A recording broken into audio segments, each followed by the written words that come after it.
নমস্কার বন্ধুরা, আজকে তোমাদের জন্য একটি নতুন ভিডিও নিয়ে এসেছি যেখানে আবাস যোজনা নিয়ে একটি বড় আপডেট উঠে এসেছে রাজ্যের তরফ থেকে। যেখানে তোমরা সবাই জানো যে এই আবাস যোজনার টাকা কিন্তু মুখ্যমন্ত্রী মমতা বন্দ্যোপাধ্যায় এ বছরের মধ্যে সবার অ্যাকাউন্টে প্রথম পার্টের যে টাকা বা প্রথম কিস্তির যে টাকা সেটা কিন্তু দিতে বলেছে। তো সেই জন্যেই তিনি প্রতিটা গ্রামে জেলা শাসকদের বলেছে এই তালিকা সমীক্ষা করে দেখার জন্য এবং প্রতিটা মানুষ যাতে সঠিকভাবে এই টাকা পায় এবং তালিকায় যাতে প্রতিটা মানুষের নাম থাকে যারা সঠিকভাবে অ্যাকচুয়ালি টাকা পাওয়ার যোগ্য, যাদের সত্যিকারেরই একটা ঘরের দরকার। তো মুখ্যমন্ত্রী মমতা বন্দ্যোপাধ্যায় তার প্রতিবেদনে কি বলেছে এবং জেলা শাসকদের কি দায়িত্ব দিয়েছে, কবে থেকে তোমরা প্রথম পার্টের এই টাকাটি পাবে, সমস্ত কিছু স্টেপ বাই স্টেপ আজকের এই ভিডিওতে আমি জানিয়ে দেবো। তো ভিডিওটিকে অবশ্যই সম্পূর্ণ দেখার চেষ্টা করো। তোমাদের যে অফিসিয়াল নোটিশটা বেরিয়েছে বা অফিসিয়ালি যে আপডেটটা উনি প্রকাশিত করেছে সেটা তোমাদের সাথে এবার আমি শেয়ার করে দিচ্ছি। এখানে তোমরা অবশ্যই দেখতে পাচ্ছ আমরা সরাসরি অফিসিয়াল আপডেটে চলে এসেছি। এখানে উপরে লিখে দেওয়া রয়েছে যে নির্ভুল হতে হবে আবাসের তালিকা, রাজ্যের বরাদ্দের আগে জেলায় জেলায় নির্দেশ দিল নবান্ন। মানে নির্ভুল তালিকা প্রকাশ করতে এবার প্রতিটি জেলাকে দায়িত্ব দিয়েছে নবান্ন বা রাজ্য সরকার। এক্ষেত্রে বলেছে মুখ্যমন্ত্রী মমতা বন্দ্যোপাধ্যায়ের নির্দেশে পুজোর আগেই আবাস যোজনায় উপভোক্তাদের তালিকা তৈরি করতে হবে। মানে এই যে দুর্গাপুজোর আগেই কিন্তু আবাস যোজনার উপভোক্তাদের তালিকা তৈরি করতে হবে বলে মুখ্যমন্ত্রী নির্দেশ দিয়েছে প্রতিটা জেলাকে। এবার তোমরা দেখে নাও পুরো প্রতিবেদনে কি বলে দেওয়া রয়েছে।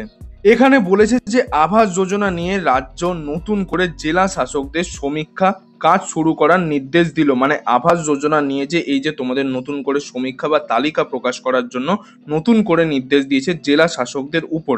যদিও এই সমীক্ষার জন্য স্ট্যান্ডার্ড কোঅপারেটিভ প্রসিডিওর এসওপি তৈরি করতে পারেনি রাজ্য পঞ্চায়েতের দপ্তর, তবে জেলা শাসকদের জানিয়ে দেওয়া হয়েছে এসওপি শীঘ্রই দেওয়া হবে।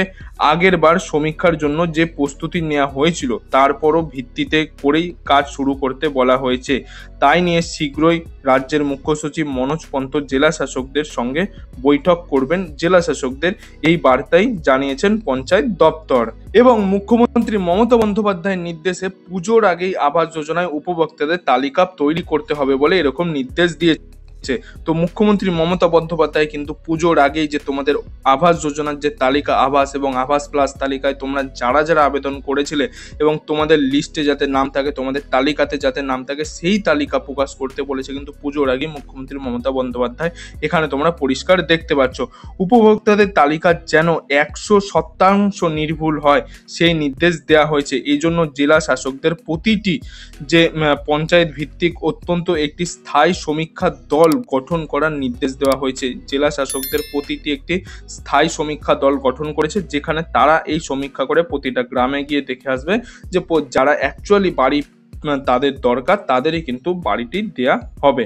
এবং সেখানে বলেছে যে এই একটি দল তৈরি গঠন করার পর এই দলের অবশ্যই সংশ্লিষ্ট পঞ্চায়েত আধিকারিকদের রাখতে হবে, যদিও বিস্তারিত পরে জানিয়ে দেওয়া হবে বলে জেলা শাসকদের জানিয়েছে রাজ্য পঞ্চায়েত দপ্তর। প্রসঙ্গত আবাস যোজনার উপভোক্তাদের তালিকা নিয়ে বিভিন্ন সময় প্রশ্ন তুলেছে কেন্দ্র, প্রশ্ন তুলেছে বিরোধীরাও।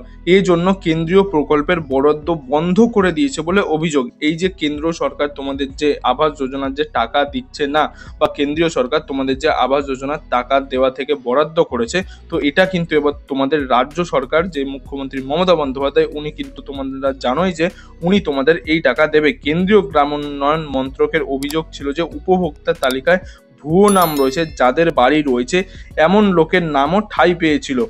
একই পরিবারের একাধিক ব্যক্তি অথবা আগে এই প্রকল্পের টাকা পেয়ে বাড়ি করেননি, আবার বাড়ির টাকা পেতে প্রভাব খাটিয়ে পঞ্চায়েতের নাম তালিকায় বসিয়েছেন, এরকম অভিযোগও এসেছে। তার মানে তোমরা দেখতে পাচ্ছ যে কেন্দ্রীয় সরকারের রয়েছে, তো কেন্দ্রীয় সরকার সেটা সমীক্ষা করে দেখেছে যে এখানে একই পরিবার থেকে 3-4 জন মিলে আবেদন করছে এবং যাদের অলরেডি বাড়ি রয়েছে তারাও আবেদন করছে এবং অনেকে টাকা পেয়ে বাড়িও বানায়নি। তো সেই সমস্ত নাম দেওয়ার কারণে কিন্তু কেন্দ্রীয় সরকার তোমাদেরকে টাকাটি দিচ্ছে না, বা একই পরিবার থেকে 3-4 জন আবেদন করলে তারা কিন্তু এই আবাস যোজনার টাকা পাবে না।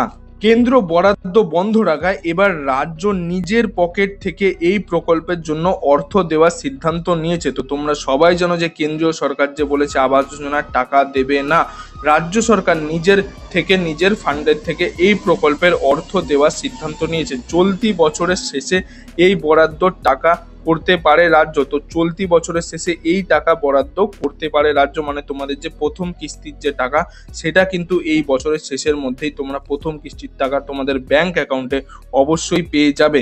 তাই 100% নির্ভুল তালিকা তৈরির ওপর গুরুত্ব দিচ্ছে নবান্ন, এবং 100% যে নির্ভুল তালিকা প্রকাশ করতে বলা হয়েছে প্রতিটা জেলা শাসকদের, তো সেটার ওপরই গুরুত্ব দিচ্ছে নবান্ন। ইতিমধ্যে মুখ্যমন্ত্রী মমতা বন্দ্যোপাধ্যায় জানিয়েছেন ডিসেম্বর থেকেই আবাস যোজনার প্রথম কিস্তির টাকা দেওয়া হবে। তো ডিসেম্বর মাসের মধ্যেই কিন্তু তোমরা আবাস যোজনার প্রথম কিস্তির টাকা পেয়ে যাবে, যেটা তোমাদেরকে আমি অবশ্যই বললাম। সোমবারই মুখ্যমন্ত্রী মমতা বন্দ্যোপাধ্যায় রাজ্য স্তরে প্রশাসনিক বৈঠক করবেন, তার আগেই তৎপরতা শুরু রাজ্যের পঞ্চায়েত দপ্তরে। তো তোমরা অবশ্যই দেখতে পাচ্ছ যে এই প্রতিবেদনে কি বলে দেওয়া রয়েছে, ডিসেম্বরের মধ্যেই কিন্তু তোমাদের আবাস যোজনা যে প্রথম কিস্তির যে টাকা, সেই প্রথম কিস্তির টাকা কিন্তু তোমরা পেতে চলেছো। এবং যারা যারা সঠিকভাবে আবেদন করেছিল এবং যারা একটি পরিবারের একজন সদস্যই আবেদন করেছিল এবং যাদের অ্যাকচুয়ালি বাড়িটি দরকার, তো তারা অবশ্যই এই বাড়ি পাবে। এই নতুন করে যে সমীক্ষা বা তালিকা প্রকাশ করা হবে, এই তালিকায় যাতে তোমাদের নাম থাকে সেটা তোমরা অবশ্যই দেখে নেবে, তাহলে কিন্তু তোমরা প্রথম কিস্তির টাকা এই বছরের মধ্যেই পেয়ে যাবে। এবং পুজোর আগেই তোমাদের কিন্তু এই তালিকা প্রকাশ করানো হবে, সেরকমটাই মুখ্যমন্ত্রী মমতা বন্দ্যোপাধ্যায় জানিয়েছেন।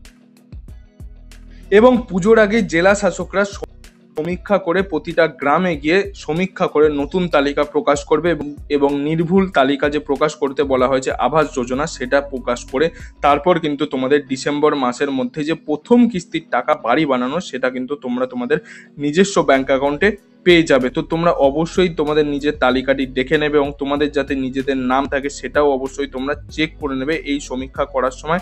যখন জেলা শাসকরা তোমাদের সমীক্ষা করবে বা তালিকা প্রকাশ করবে, সেগুলো তোমরা অবশ্যই দেখে নেবে যে তালিকায় তোমাদের নাম আছে কিনা। তালিকায় যদি নাম থাকে তাহলে তোমরা অবশ্যই এই আবাস যোজনার টাকাটি পাবে। তো বন্ধুরা, এই ছিল আজকের কিছু আপডেট। এই আপডেটটি যদি আপনার ভালো লাগে তাহলে একটি লাইক করে দেবেন এবং বন্ধু বান্ধব সবার মধ্যে শেয়ার করে দেবেন যারা আবাস যোজনার টাকা এখনো পায়নি বা যারা আবেদন করেছিল বা যারা চিন্তিত যে কবে এই টাকাটি পাবে, তাদের মধ্যে অবশ্যই ভিডিওটি একবার শেয়ার করে দেবেন। এবং আপনি যদি আমার চ্যানেল নতুন দর্শক হয়ে থাকেন তাহলে চ্যানেলটি অবশ্যই সাবস্ক্রাইব করে পাশের বেল আইকনটি অল করে দেবেন এবং গুরুত্বপূর্ণ আপডেটগুলি পাওয়ার জন্য।